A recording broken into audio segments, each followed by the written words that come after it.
Then you have to do your biometrics. So your sponsor is basically your university. So you need to carry these documents with you. Hi everyone, welcome back to my channel. My name is Meera and I make lots of videos regarding studying, working and moving to the UK.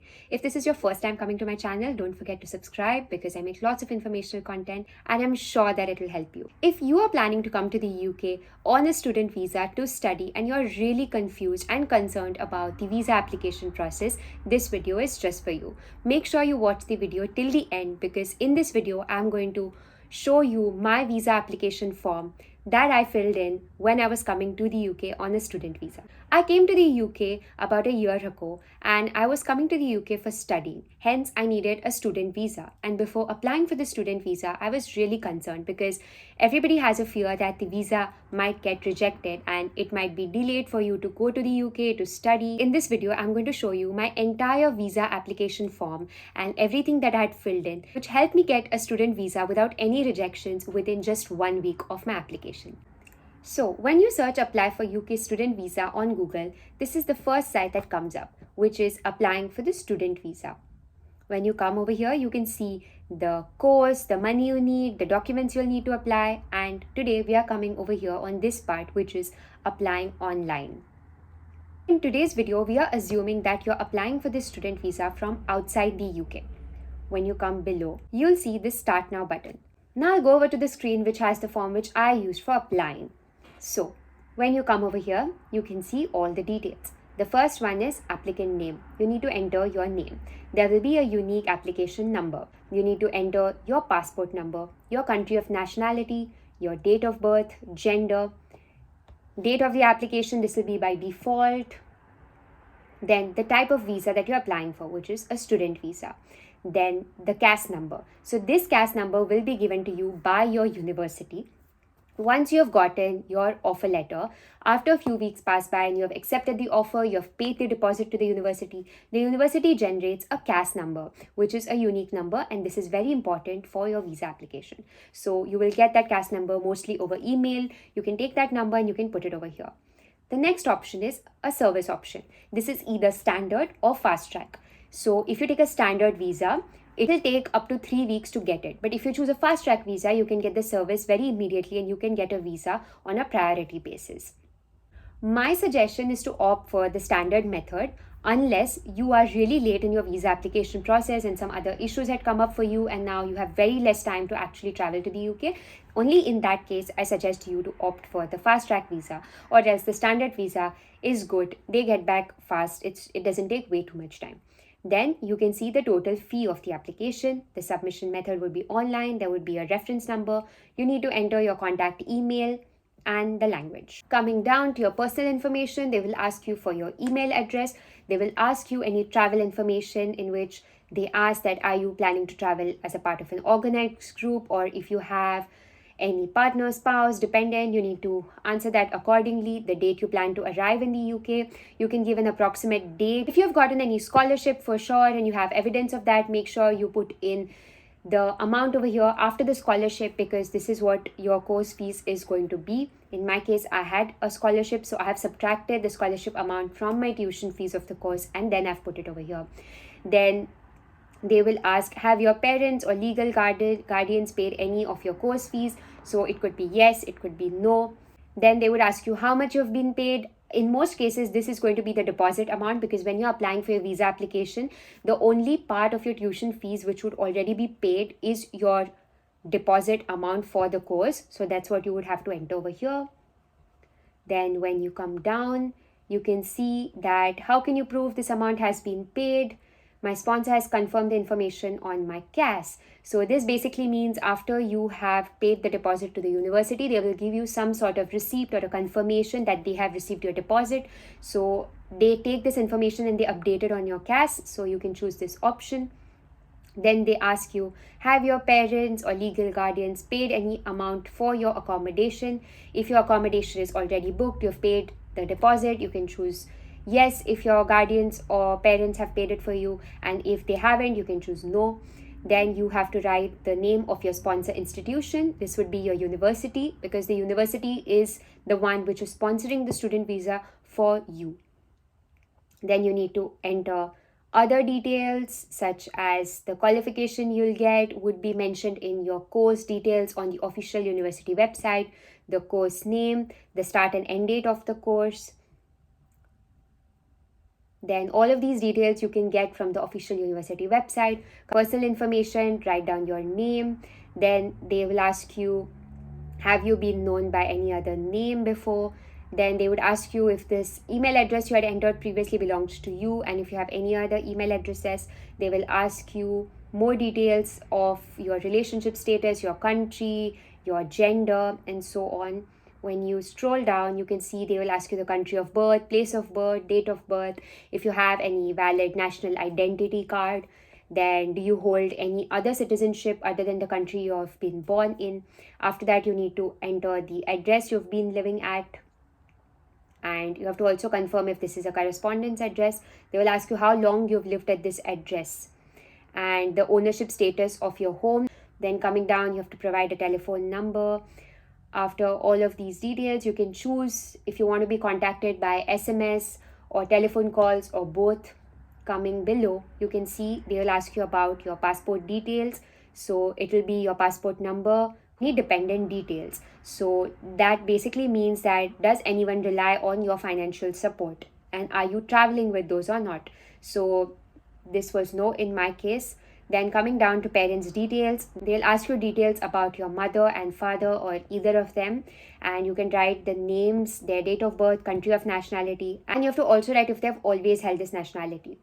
Then coming down below, they will ask you employment. So they'll ask you previous employment organization. So you have to choose it based on if you have worked or if you haven't. Then they'll ask you if you have any family in the UK. In my case, it was no.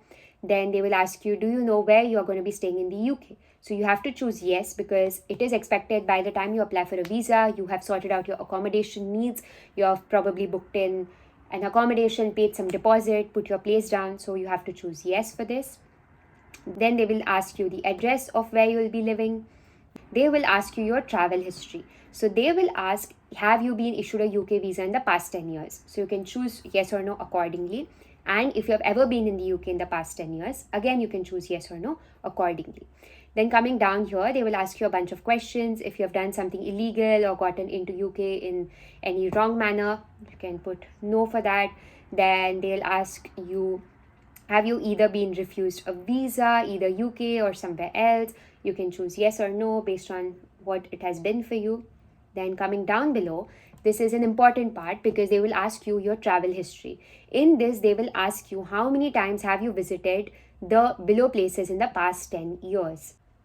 So basically, when you scroll down and come here, you can see a list of countries and you need to write down if you have visited any of these countries in the past 10 years. So these are the details I have filled in. I had visited to a bunch of European countries, so I had to put in the details of all of those, the date I visited, the reason I visited, the number of days I visited. So you can get all of these details from your passport mainly, because you will have stamps of all the countries you have visited. So you can write all the details of all the countries you have visited and any other history. So it will ask you things related to your involvement in any crimes or war, any serious criminal acts. You can choose all of those things. And have you been a part of any extremist organization? All of those things you need to write that you have read all the information. Keep putting no for these things. If you have any character behavior thing which you need to make them aware of, you can choose yes or no. And when you come down, you will come to the part of convictions and other penalties. So you can read all of these. If you ever had any of this, you can choose the option accordingly. When you come down below, they'll ask you further details such as the details of your sponsor. So your sponsor is basically your university, because your university is the organization sponsoring a student visa for you. So you need to enter these details. You can get all of this from the university websites, or you can contact somebody at the university who's in charge of international relations, communications, and they can give you these details because they would know all of this. Then they will ask you, do you have a CAS? So yes, this will be yes for everyone's case, because if you have been accepted at a course and you have an offer letter and you have paid deposit, you will definitely have a CAS number. So this would be yes. Then coming down below, you have to put in your CAS number again. Then you need to acknowledge a bunch of things. which is, are you maintaining enough funds in the bank account?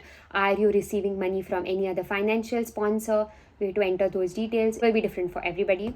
Then coming to English language, have you provided your evidence of English language? When you come down here, they will ask you about scholarship. So basically in this, you don't have to enter any other scholarships you get. They are asking you specifically only about Marshall, Chevening and Commonwealth scholarship. If you have gotten any of these three, you can put yes or you have to put no. Then coming to the student loan, they are going to ask you if you have any student loan, have you already received a student loan. They'll ask you more details about the bank who's providing you this loan and the evidence you are going to be requiring. Then coming down below, they will ask you all of the mandatory and other documents that you need to be having as a part of this visa application. When you come down below, they will ask you for the payment. So this is the part where you do the payment, you pay for the visa fees and you get a reference number for your BRP collection.